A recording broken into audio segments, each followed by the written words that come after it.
Hello Freedom Preppers, Perrin Lovett here. It's a rare Monday video.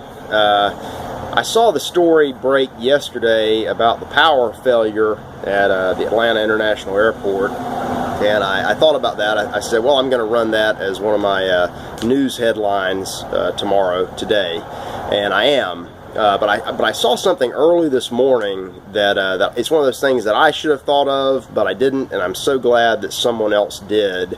It's a short story by Clive Irving at the Daily Beast, and here's the headline. If you're not familiar with the situation, yesterday they had a very small electrical fire somewhere in the bowels of the Atlanta airport.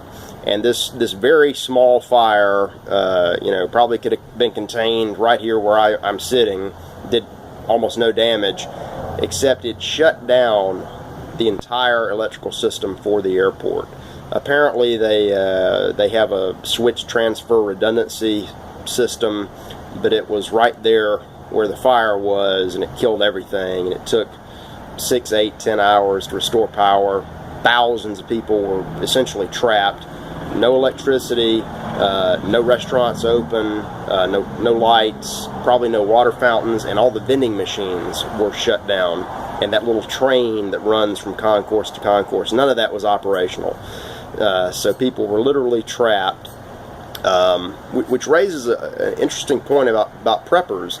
What do you do if you're far away from home at an airport and something like that happens? Now, of course, the city and the state of Georgia and all the airlines, they want people to be happy. They want them to keep coming back. So they swung into action. The governor sent some state troopers.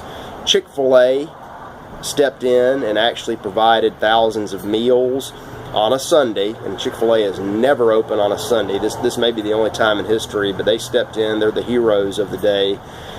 Georgia Power, I'm not going to say they're the villains, but it was their system that burned up. They fixed the problem. But anyway, let me just read you this headline. Atlanta Airport Blackout sends message to terrorist. America is unprepared. This is again from Clive Irving, late last night at the Daily Beast. If a terrorist wanted to find the most vulnerable point in America's airport network, they could not have hoped for a better guide than what just happened at Atlanta Hartsfield-Jackson. Just after 1 p.m. Sunday, the whole airport, the world's busiest, and this is 250, 300,000 people a day passing through this airport. Busiest airport in the world, ground to a halt. It went dark. Thousands of flights were disrupted, thousands, and it rippled out. If you're incoming to Atlanta from Newark or St. Louis or London, there's nowhere to even, there's only so much overflow in the surrounding airports, so they had to stop all of these flights at the points of origin. Tens, hundreds of thousands of people inconvenienced, in addition to the people that were trapped in the airport itself. Thousands of flights disrupted for many hours. Apparently no one in authority attempted to explain or even seemed to be able to explain what had happened. Just imagine this is a classic plan for phase 1 of a terrorist attack. Render the target blind.